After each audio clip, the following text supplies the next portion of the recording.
आदिवासी विद्यार्थ्यांना दर्जेदार शिक्षण आणि उज्ज्वल भविष्यासाठी संधी मिळावी यासाठी राज्य सरकारने नवा संकल्प केला आहे। आदिवासी विकास मंत्री प्राध्यापक डॉक्टर अशोक उईके यांच्या नेतृत्वाखाली चिखलदरा तालुक्यातील डोमा आश्रमशाळेत विशेष पाहणी आणि संवाद झाला।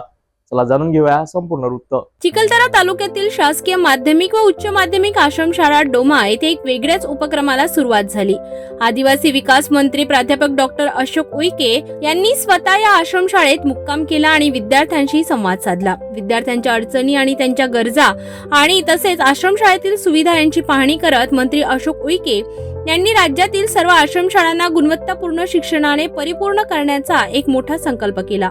यावेळी मंत्री उईके यांनी ऑनलाईन संवादाद्वारे विद्यार्थ्यांना प्रेरणा दिली आणि शिक्षणातील गुणवत्ता वाढवण्यासाठी शासन कटिबद्ध असल्याचे स्पष्ट केले। विद्यार्थ्यांना केवळ आश्रमशाळेत प्रवेश मिळावा एवढेच आमचे ध्येय नाही, तर त्यांना उत्तम शिक्षण आणि आधुनिक सुविधा आणि उज्ज्वल भविष्यासाठी योग्य संधी मिळाव्यात यासाठी आम्ही प्रयत्नशील आहोत। यावेळी आमदार केवलराम काळे, सहाय्यक प्रकल्प अधिकारी मावस्कर, मुख्याध्यापक चौधरी तसेच शिक्षक आणि कर्मचाऱ्यांनी मोठी उपस्थिती दाखवली।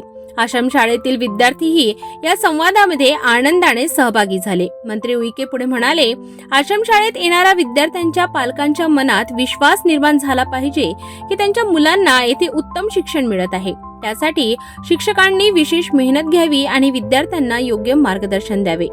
राज्यातील सर्व आश्रमशाळा गुणवत्तापूर्ण आणि विद्यार्थी केंद्रित करण्यासाठी शासनाने आता विशेष मोहीम हाती घेतली आहे।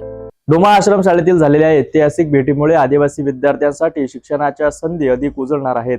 सरकारच्या या उपक्रमामुळे आदिवासी भागातील शिक्षण व्यवस्थेला नवी दिशा मिळणार आहे यात शंका नाही। शिक्षणाच्या उज्ज्वल प्रकाशाने प्रत्येक विद्यार्थ्याचे आयुष्य उजळावे हीच अपेक्षा आहे। पुढील अपडेटसाठी पाहत रहा सिटी न्यूज।